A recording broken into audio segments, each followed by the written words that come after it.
Welcome back to the Point. We're going to speak now to Julia Banks. She's the member for Chisholm, the only Liberal to pick up a seat off the Labor Party. And you know what? Yep. With the way the numbers fell, which was with it being a majority, not a minority as you picked, that became a very important pickup. It was indeed. It saved your job, Peter Van Onselen.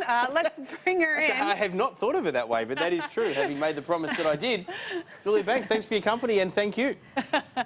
My pleasure, Peter, and thank you for having me. And I'm glad I saved your job. If Christina says that's what I did. It was a campaign. It was a campaign on jobs and growth, and there was one job saved so far. I never felt so invested as I watched the count post an election as I did after my prediction that they would win the election with a majority. But look, let's talk about something out of your maiden speech.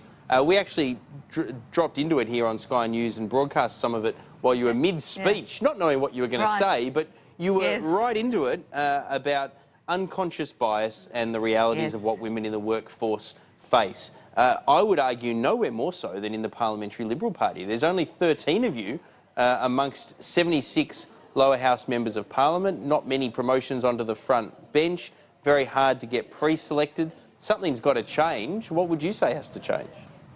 Well, look, I think unconscious bias, Peter, prevails in business, it prevails in the Labor Party, it prevails in the Liberal Party, it prevails in Australian society. It absolutely is a prevailing factor. And, you know, the fact is we've all got unconscious bias, and I think the way to address them is through targets, absolutely through targets. Now, I know a lot of people don't like targets, and I know a lot of people use the meritocracy argument as a defence, and I strongly believe the meritocracy argument is flawed. You know, we basically all have... There are an equal number of women who have merit in this country as men, and I think in many ways business is probably 15 years ahead of politics in the sense of employing and implementing targets and aspirations, because then that way you create that level playing field. And that's what I wanted to ask you about. It's how you impose a target. It works, or it is increasingly working in some businesses that are doing this because they put in place KPIs, bonuses are attached to it, you name it, and as a result, you actually see tangible differences. The problem I have with targets in party politics, and that's why I'm keen to get your thoughts on how you rectify this or address this, is that you can have a wishy-washy target sitting there that's never met. You need to have other KPIs attached to that. What sort of things are you interested in? Well, that's a really good point that you make, and it's absolutely true that in business you've got the KPIs, and indeed targets have been set or, you know, aligned to people's bonuses, like CEOs' bonuses, for example. You have to get the sort of gender balance up on your board, otherwise you will get a reduced bonus. So you incentivise people that way, or incentivise people through other measures that apply in business that doesn't equally apply in politics. And that's where in my first speech, I talked about authentic feminism, where I believe that it's got to be an approach that not just a women's thing and not just a targets thing, but it's got to be a sort of much more holistic approach where you genuinely like targets are aspirational, everyone knows that, but they've got to be more than aspirational, probably some sort of hybrid between targets and quotas, if you like, where people are held accountable if they don't meet their target. But if you're not going to have a quota system, and I accept that the Liberal Party probably isn't going to anytime soon endorse a quota system, in order to meet a target, there does need to be some type of tangible change that occurs in the structure or the process. Now, you talked in your inaugural speech about ensuring that pre-selection candidates there's an equal number of men and women, that the pre-selectors themselves be diverse in terms of age and gender. But that would require, wouldn't it, some type of process change within the Liberal Party?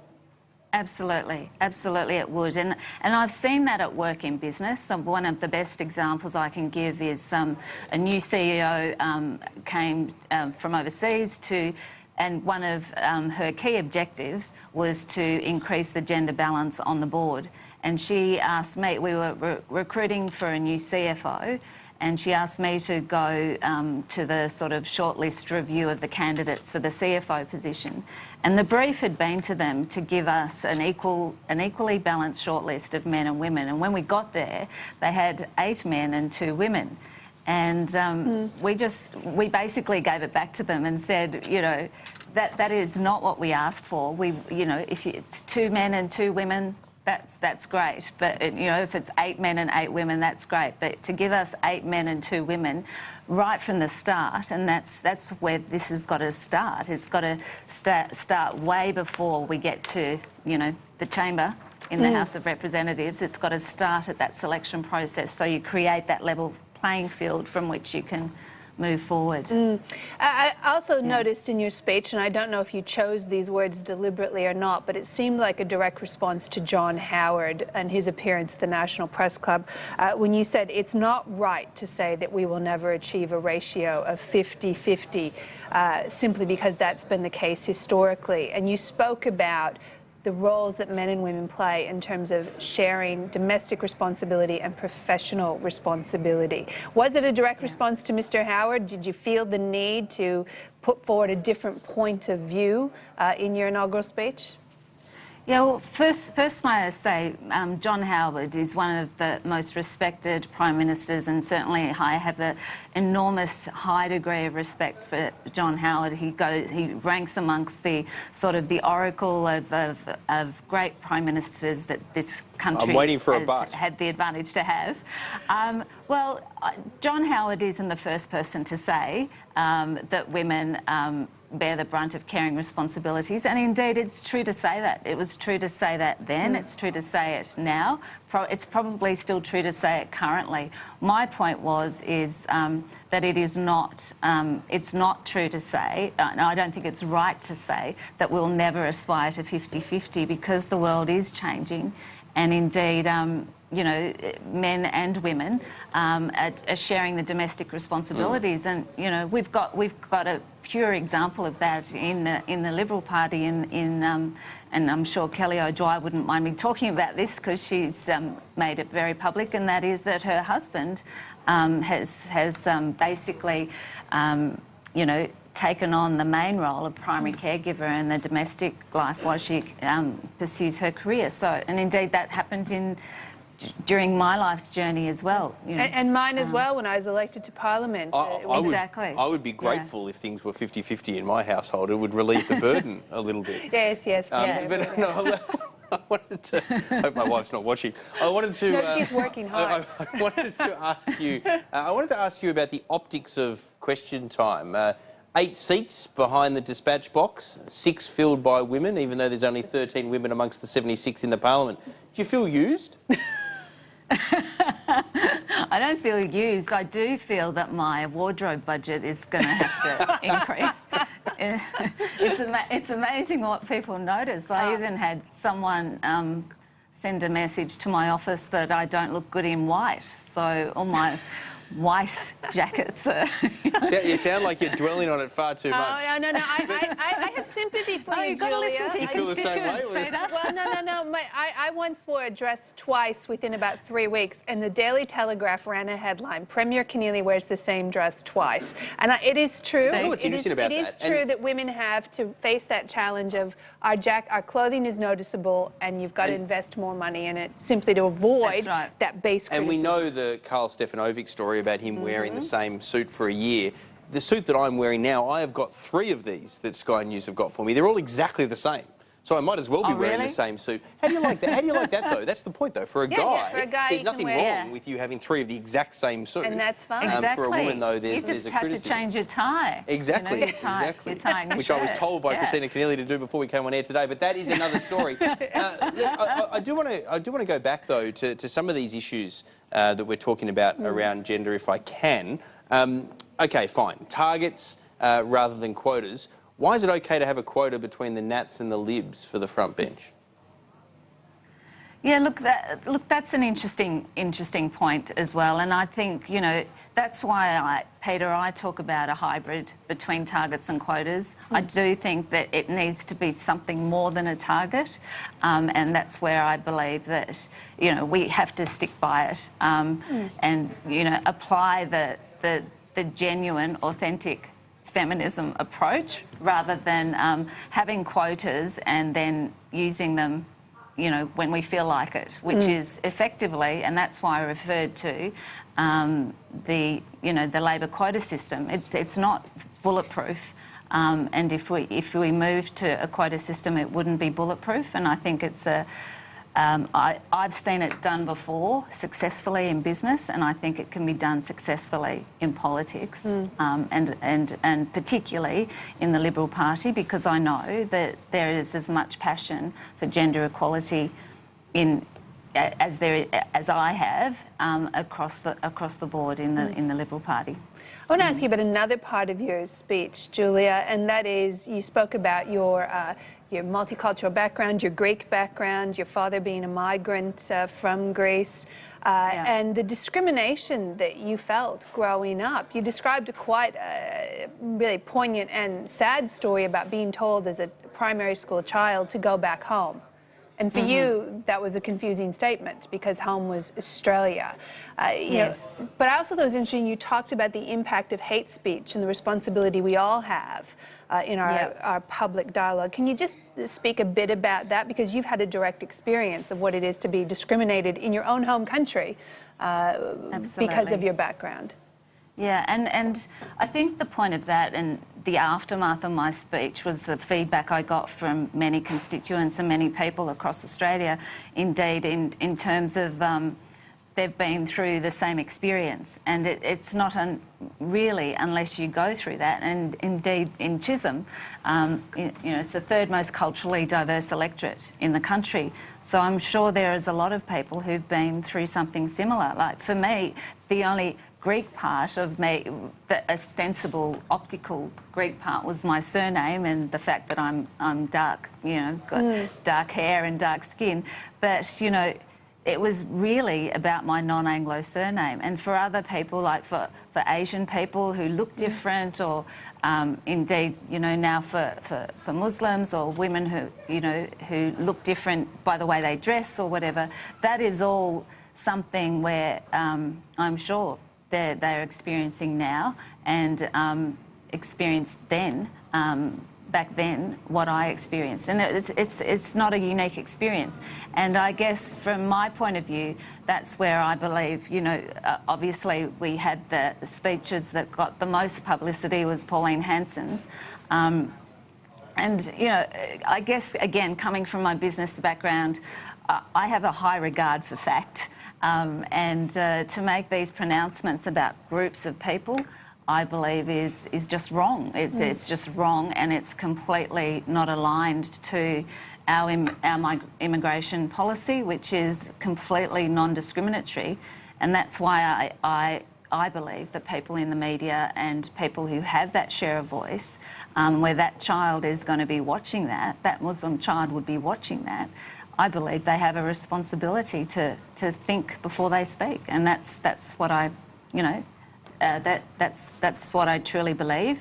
Obviously, that's underpinned by a fundamental belief in freedom of speech, but I think it needs to be respectful, and I do believe that we have a higher duty of care as public figures to talk about the people who are in our community. I mean, I read something the other day that, you know, if Pauline Hanson were, you know, in that chamber or indeed in the House of Reps in the 50s and 60s, she would have said we're being swamped by Greeks and Italians.